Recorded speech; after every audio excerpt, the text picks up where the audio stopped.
mula sa pagiging maliit na munisipyo, nav-level up na ang ating Sawan ay may mga gusaling may 5 ay pataas sa Navotas. Ang modernisasyon ay nagsisimula sa ating kabataan.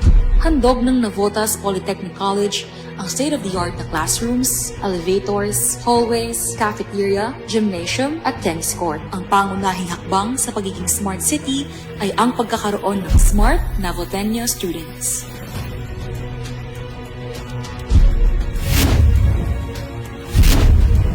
Tuloy-tuloy rin ang improvement sa mga elementary at high school ng Navotas. Mula Wawa Elementary School, Kaunlaran High School, at North Bay Boulevard Elementary School, ang bawat classroom ay training ground para sa susunod na henerasyon ng mga tech-savvy Navotenyo. Bukod sa edukasyon, pinagtuunan din ng pansin ang renovation ng Tanzawan Health Center at NDBS Dagat-Dagatan Health Center. Kaakibat ng ating mga bagong health center ang programang yakap ni Pangulong BBM sa ilalim ng PhilHealth. Handog nito ang libreng check-ups, lab tests, cancer screening tests, at 20,000 pesos worth of essential medicines kada taon. Mas madali na rin ang pagproseso ng business permit application at renewal para sa Navotenyo business owners. Binigyan din natin ng bagong kanlungan ang mga inabandonang lolo't lola, street kids, at kababaihan sa ating bahay kalinga para sa mga sektor na nangangailangan ng higit na atensyon at pagmamahal. Pinagmamalaki rin natin ng Green Zone Park R10 na nagsisilbing pasyalan at espasyo para sa mga outdoor activities tulad ng jogging at zumba. At syempre, bilang fishing capital of the Philippines, modernized na ang ating Navotas Fish Port upang mas maging efficient ang hanap buhay ng mga isdang Navotenyo.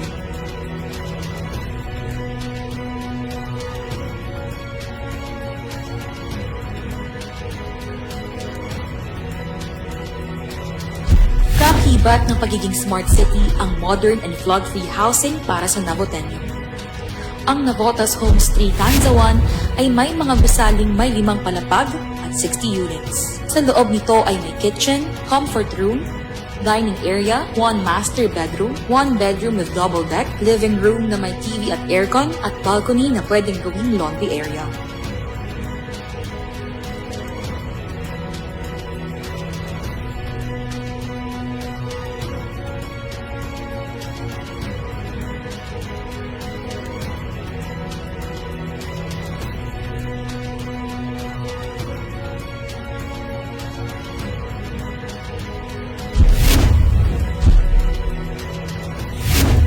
Upang makaengganyo ng mga turista at maging handa sa pag-oorganisa ng mga events, nandito na rin ang Navotas Convention Center na may libo-libong seating capacity, multi-purpose hall, at gymnasium.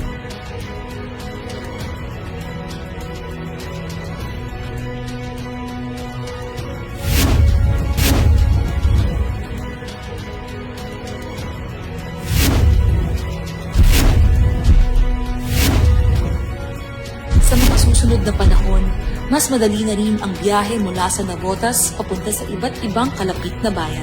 Dahil sa Shore Protection Dike Project, hindi lang tayo makapagbibigay ng dagdag na proteksyon laban sa pagbaha at storm surge. Makakatulong din ito para mas mapuluwag ang transportasyon ng mga Navotenyo. Ang Shore Protection Dike ay importanteng bahagi ng ating vision para sa coastal development. Nasimulan na ang project na ito na magmumula sa Centennial Park at magdudugtong sa R10 at New Manila International Airport.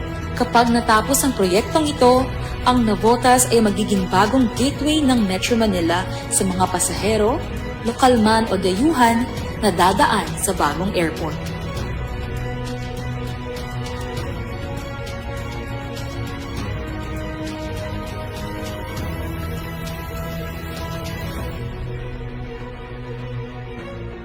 Hindi tayo hihinto sa pwede na dahil ang hangganan ng Navotas ay ang rurok ng tagumpay. Sabay-sabay nating abutin ang Navotaas na pamumuhay, Navotaas na kinabukasan at Navotaas na handa sa modernisasyon. Navotaas, itaas ang antas ng buhay, Navotenyo.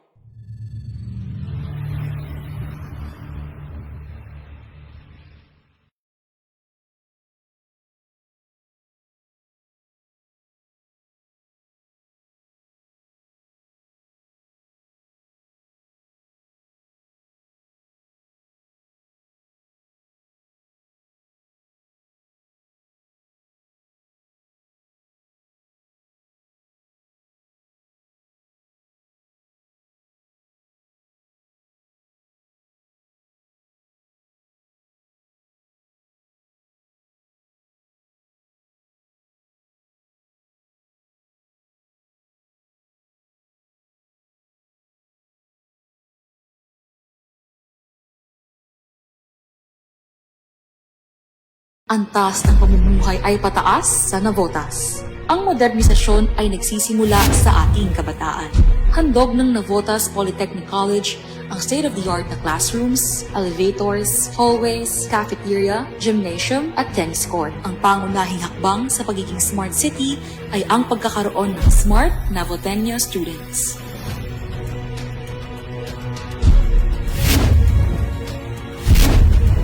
Tuloy-tuloy rin ang improvement sa mga elementary at high school ng Navotas.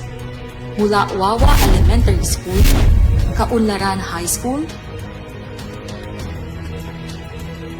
at North Bay Boulevard Elementary School, ang bawat classroom ay training ground para sa susunod na henerasyon ng mga tech-savvy Navotenyo.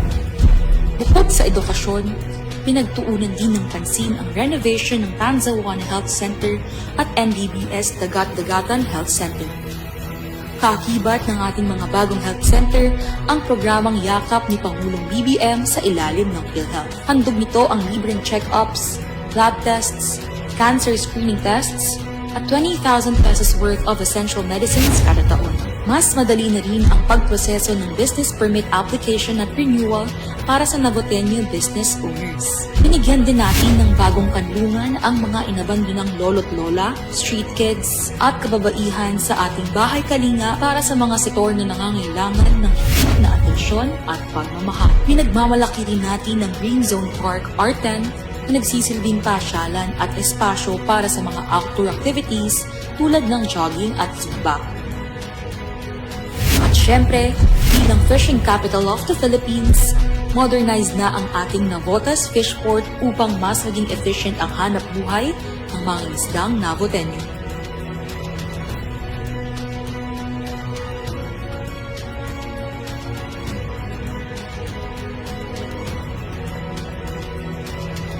Kaakibat ng pagiging smart city ang modern and flood-free housing para sa Navotenyo. Ang Navotas Homes 3 Tanzawan ay may mga gusaling may 5 palapag at 60 units. Sa loob nito ay may kitchen, comfort room, dining area, 1 master bedroom, 1 bedroom with double deck, living room na may TV at aircon, at balcony na pwedeng gawing laundry area.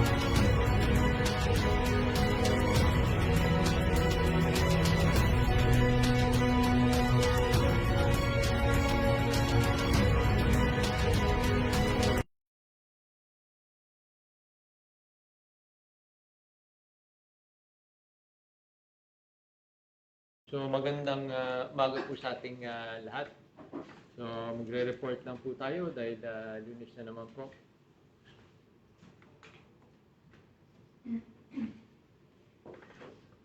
So patuloy po nating minomonitor yung sunog doon sa Navotas sanitary landfill. So nandun ulit tayo kaninang umaga at dahil nakonekta na po yung yung kalye, so mas marami na po tayong mga heavy equipment at mga gamit para mas mabilis nating mapatay yung sunog dun sa lugar. So medyo challenging lang po dahil na 40 plus hectares po itong landfill at liwanagin lang po natin na hindi ito pagmamayari ng ating pamalang lungsod, privately owned po to at operated rin po na natapos na po yung franchise po nito noong August 26 po 2025. Kaya lang hindi po ginawa o inimplement yung closure at rehab plan. Okay, isa to sa malaking dahilan kung bakit nagkaganyan dahil sa init. At dun sa mga iba't ibang basura na tinatapon po dyan. So nakipag-ugnayan na po tayo, nagkaroon ng technical conference sa DNR noong Thursday at malinaw naman po yung responsibilidad ng operator po dyan. Pero hindi po tayo pwedeng maghintay sa kanilang aksyon kaya tayo po mismo ay nakipag-ugnayan sa iba't ibang ahensya, siyempre sa BFP, sa DPWH. Maraming salamat kay Sec Vince Dizon, pumunta pa po siya nung last week at mabilis na umaksyon para mapadala yung iba't ibang heavy equipment. Yung DOTRN po, tinawagan po natin si Sec Lopez para yung mga hinuhukay sa iba't ibang proyekto na dyan na lang po dalhin. So yung AFP, so padala rin po ng equipment. Sila po yung isa sa mga unang rumisponde last weekend dun sa nagpatakbo ng chopper para mabasa po yung area. So, tuloy-tuloy po tayo mag-update kung ano na po nangyayari. Kailangan po kasi dito ay hindi lang matubigan, hindi pwedeng sobrang daming tubig, kundi kailangan po matakpan ng soil cover po yung area para hindi po pumasok yung oxygen at hindi magbihag yung mga methane po sa ilalim ng surface. So nagkaroon rin po tayo ng situation briefing kasama si Kong Toby at syempre ang DNR Secretary, Secretary Cuna. Maraming salamat din po sa patuloy na suporta dito sa ating lungsod at dito sa ating problema po. At ngayon nandun po yung EMD ngayong umaga para mag-inspection po at mag-assist rin po dun sa operations po natin. So marami rin pong LGU na tumulong po sa atin syempre. Diyan yung Valenzuela, Malabon, Caloocan, Mandaluyong, mga BFP po nila. So, at iba't ibang private companies po. So, bumisita rin po tayo nung nakarang linggo kay Mayor ng Ubando, Mayor Ding Valeda, para tingnan yung sitwasyon dahil sila po yung isa sa pinaka-apektado dahil doon po pumunta yung usok. Dahil malapit po sila doon at papunta po doon yung hangin pag hapon. Kaya binisita po natin at Saturday last week pa lang po, nakausap na po natin siya. At nung Sunday, nagpadala na tayo ng medical team at nagdala tayo ng mga gamot at face mask po. At itong susunod na linggo, syempre nagpadala rin tayo ng mga bigas po para sa 3,000 families po dun sa 4 na barangay. So last week rin po ay finalize na po natin yung tulong po natin, pinatawag po natin yung C-Farm-C dahil napondohan na po ng at na-approve na Sangguniang Panlunsod yung fuel subsidy po natin na kanina pong umaga ay nabigay na po natin yung mga fuel card po para to sa mga registered fish boat owners po. Alam naman po natin pinakamalaking expense po ng ating mga may-ari ng bangka ay yung fuel. At dahil nag-doble, nag-triple, so talagang apektado po sila. Pero ayaw natin silang huminto sa kanilang pamamalakaya dahil makaka-apekto yun hindi na sa pamilya po nila kundi sa food security po. Okay, at doon sa buong industriya po natin. So, halos 1,000 po na registered boat owners po makakatanggap ng ating NAVO fuel subsidy. So, nagkaroon rin po ng orientation, yung mga bago nating special program for employment of students. So, tuwing summer, ito po yung programa po natin para makapagbigay tulong sa mga estudyante po. Siyempre, kahit paano, meron silang kikita, may panggastos sila sa next school term. At siyempre, makakuha sila ng magandang experience sa pagtatrabaho. So, katuwang po natin dyan ang DOLE. At nagsimula na rin po ang Navotas Sports Camp. So, last week rin po, nag-opening po tayo ng ating yearly summer sports camp po sa convention center. So, yan, napakarami pong bata at natutuwa po tayo dahil marami na pong na-develop ng mga atleta dito sa mga programa po natin. So, mga dating gusto lang matuto mag-swimming, mag-enjoy lang, naging mga atleta at naging representative na rin po sa mga SEA Games. At yung iba naman po, marami na pong nakuha sa malalaking paaralan para makakuha ng scholarship dahil magagaling sila dun sa kanilang event. At meron na rin po tayong na-recruit dun sa National Academy of Sports. So dun na sila nag-aaral, nakatira sa Clark. Okay, so dun sa mahilig sa sports o gusto mag-enjoy itong summer, yan po yung programa po natin. So bumisita rin po yung mga kaibigan po natin from COICA. So ito yung mga consultants po natin dahil meron po tayong ginagawang malaking proyekto. Ito po yung waste management, solid waste management natin dito sa ating lungsod. So magtatayo po tayo ng centralized materials recovery facility doon sa Tansaco. Isang hektarya po ito na pupunduhan po ng COICA. So meron na po tayong na-identify na lupa at inayos na po natin para maitayo na po yung facility para doon natin i-treat at iwalay yung mga iba't ibang basura para konti na lang po yung pumunta sa landfill po. Okay, so nakikiusap rin po tayo na sana huwag tayong magtapon ng basura at kung pwede tumulong tayo dun sa ating regular na mga coastal cleanup or regular na mga cleanup po natin sa mga kanan po ngayon dahil naghahanda po tayo dun sa tag-ulan. So gusto po natin bago mag-tag-ulan lahat po ng kanal sa lahat ng barangay ay malinis na po. Okay, wala na pong basura para mabilis dumaloy yung tubig papuntang pumping stations po natin. At syempre, tuwing Miyerkules, dun sa mga gusto magpa-kasal, pa-register lang po tayo. So every Wednesday po, nagkasal po tayo. High tide alert. So, mataas po yung high tide. Itong Monday, Tuesday, Wednesday, Thursday, Friday, at Saturday, pababa na po yan. At ang deadline ng business taxes ng second quarter, itong April 20. Okay, so April 20 na po. So ngayong araw pala to. Okay.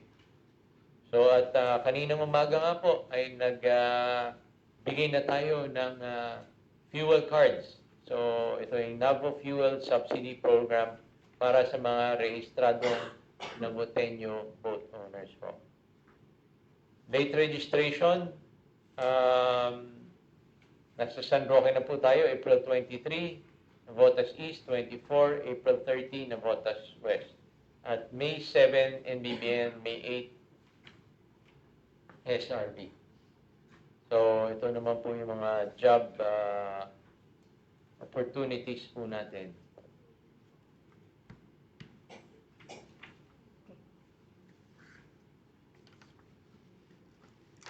So, pumunta naman po tayo. Kung meron kayong mga katanungan, suggestions, bukas na po yung floor. Mag-ask lang po kung may death claim assistance po dito sa Navotas.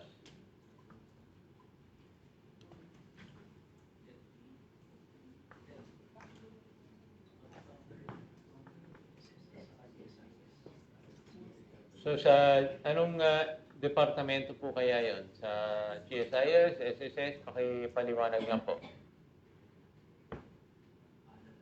So, sa burial assistance naman po, nag-iikot po yung mga kasamahan po natin para, minsan po ako ay umiikot rin po pag may panahon. So, iniikot po natin. Paki-text na lang po kung saan lugar po yan. At meron rin po tayong libreng libing. Okay? So, matagal na po nating programa po to. So, sana po lang po, alam po natin paano i-avail po yung libreng living po natin.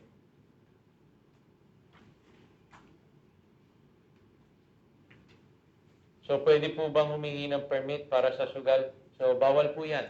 Okay, kaya nga tayo merong libreng living para wala kayong dahilan para sa mga ganyan. Matagal na pong programa po yan. More than 20 years na po. So, ayaw po natin ng sugal po dito.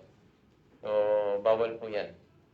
Pwede po bang kunin bukas yung ayuda ng TNBS driver? So, nakapag-schedule na po yata ng mga unclaimed, di ba? Noong nakaraan? Yes, sir. Good morning po. Meron po tayong scheduled payout last 14 and 17. So, if hindi pa rin po nila nakuha, mag-antabay na lang po sila ng panibagong schedule po na ipo-post. Okay.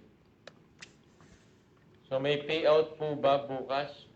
Anong payout po kaya to? Ang payout po ngayon ay yung fuel subsidy lang po para sa boat owners. So, yung mga wala pa sa listahan, check lang po natin.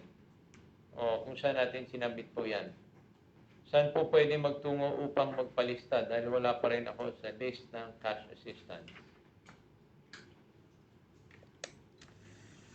Makuha na lang po namin yung name po ng sender para kami na lang po yung pumatak sa kanila. Thank you po. So, makukuha po ba ang national ID ng anak ko?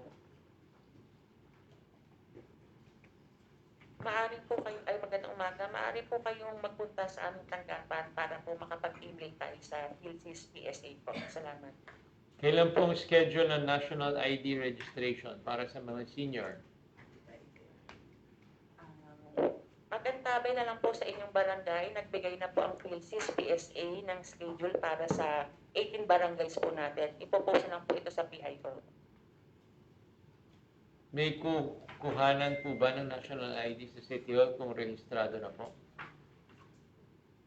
Kung rehistrado na po sa national ID, mag-antabay na lang po ng delivery. Sa ngayon po, umiikot po ang PhilSys or ang national ID per barangay para po sa mga senior citizen po. Paano magpaayos ng kung mali ang birthday? Kung sa birth certificate po ang mali, dalhin lamang po ang inyong PSA birth certificate sa aming tanggapan for initial interview and assessment po. Sa sports camp, pwede po ba akong pumunta bukas sa training? May form na po ako.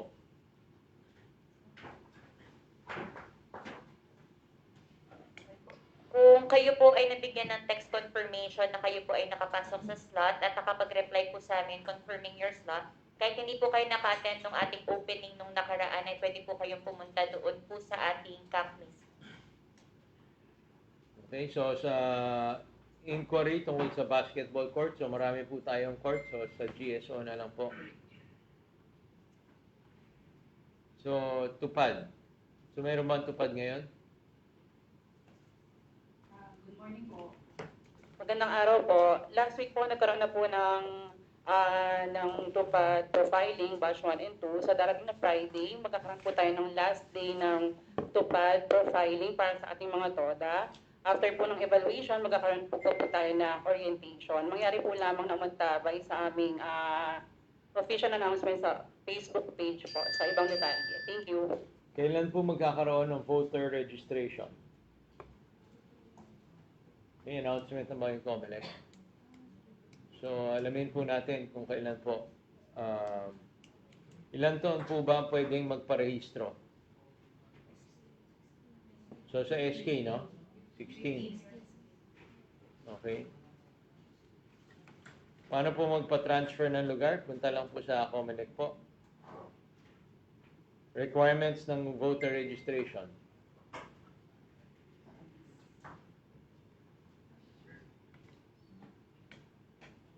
Ang requirements po ng voters registration ay birth certificate.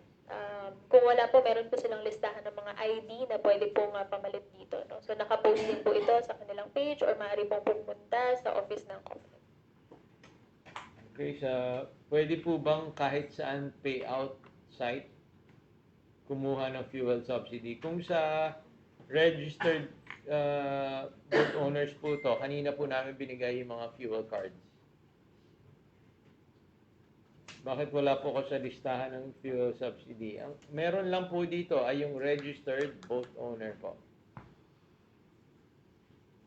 Pwede po bang representative ang mag-claim? As of now po, hindi po natin pinapayag yung representative. Pero pwede naman po magtungo sa opisina po for tomorrow para po i-clarify. Mayor, update na po ba sa wall ng Celeste, Barangay Sandoval River Wall? Nag-message po kami at laging sagot ay as per Nautilus, magbibigay na list at DNR consultant na survey. Ano po ang assurance namin na papalapit na? So, ang problema po dito ay po bigyan ng DNR ng permit para putulin po yung mangrove. Opo, pero yung walang mangrove, tuloy-tuloy po, nakikita ko, ginagawa po yung pader po. Okay, so habang hindi po inaaprubahan ng DNR yan, hindi po nila mapuputol yung mangrove po dyan. Open po bang City Hall tuwing Friday? Yes po, Monday to Friday po tayo. Hiring po ba kayo ng staff nurse?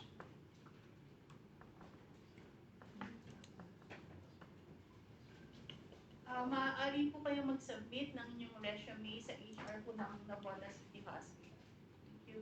Kailan po ang job fair? Ang schedule po ng job fair ay sa June this year po. Bali, magantabay na lang po tayo sa announcement sa ating official Facebook page. Thank you po. Ano pong requirement para sa business permit? Para po sa mga gusto pong magrehistro ng kanilang mga negosyo, maaari nyo pong ma-access ang listahan ng requirements sa online.navotas.gov.ph. Maaari po kayong gumawa ng account at doon maaari nyo rin po isubmit ang inyong application po through the online portal po natin. So, contact number ng barangay at police station. Post po natin ito regularly sa Nabotenyo Ako. So siguro po mag-post na lang po ulit tayo para po mapaalalahanan ng ating mga constituents. Okay, so meron pa bang ayun. Yung IDSAP, kailan po? Magandang umaga po ulit. Regarding po sa IDSAP, no, wala pa rin pong tayong tatanggap na abiso mula po sa TISUD at NHA para po doon sa schedule ng payout po for validated applications. Sana po mabasa chat ko. Gusto po sana ng mga anak ko matuto mag-swimming. Isa din po sana anak ko mapili maging scholar. So yung swimming. Dalawang concern po. Regarding sa scholarship, ang ating pong binibigyan lamang po nito ay yung mga nag-gold medal mula po sa Division Palaro. So that's last December 2025. Kung nais naman pong matuto, meron naman po tayong sports camp. Yun lang po ay kung kayo po ay nakapasok po sa slot. Kuhanin ko na lang po yung pangalan para po ma-double check ko po. Okay, bahagi ang pabahay sa mga para sa Navotas. Yung may kakayahan sa pagbabayad para magkaroon naman ng sariling mahirap na kikitira lang sa magulang. So, pinakamaganda po niyan kasi yung mga pabahay po natin, ang priority po natin ngayon ay yung danger area at waterways, lalo-lalo na yung mga tatamaan ng mga proyekto. Pero pinakamaganda kung gusto nyo meron pong programang pag-ibig po. Okay, para huhulog-hulugan nyo ng ilang taon para magkaroon ng pabahay po. So, chine-check rin po natin yung pagtatayo ng 4PH, kaya lang wala pa pong lupa. Kailan po ang payout ng solo parent? Magantabi lang po para sa schedule po ng ating payout. It's either ipopost po ito sa Nabotenyo Ako or makaka-receive po sila ng text message. May sira po ba ang navigate natin ngayon? So, alam po, gumagana po yun. Sa engineering.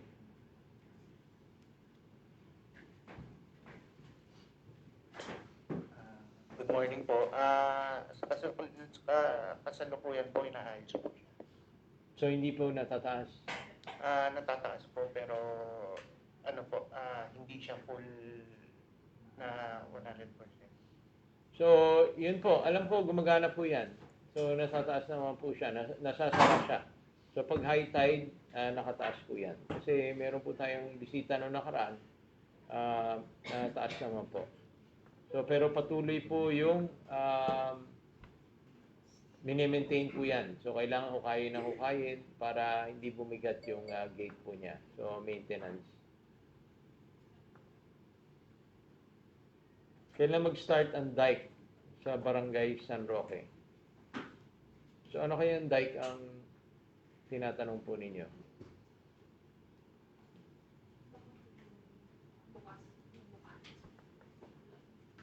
Wala naman sa tangos yun. Okay. So, sige, pa-message na lang po yung eksaktong lugar po na kung ilog ba yan o dagat po at saan lugar.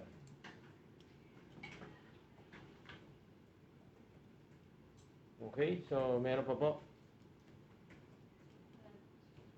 Okay, so wala na mga katanungan. Maraming salamat po. Patuloy na lang po tayo mag-update. So sana sundan po natin yung mga social media accounts po natin. At syempre, ingat rin po tayo. Minomonitor po natin yung ating air quality. So ngayon, mas maayos po. Pero mas maganda rin po. Doon tayo sa safe side po. Kung lalo na kung may karamdaman po tayo, mag-mask na lang po tayo. Okay, so patuloy po tayo mag-update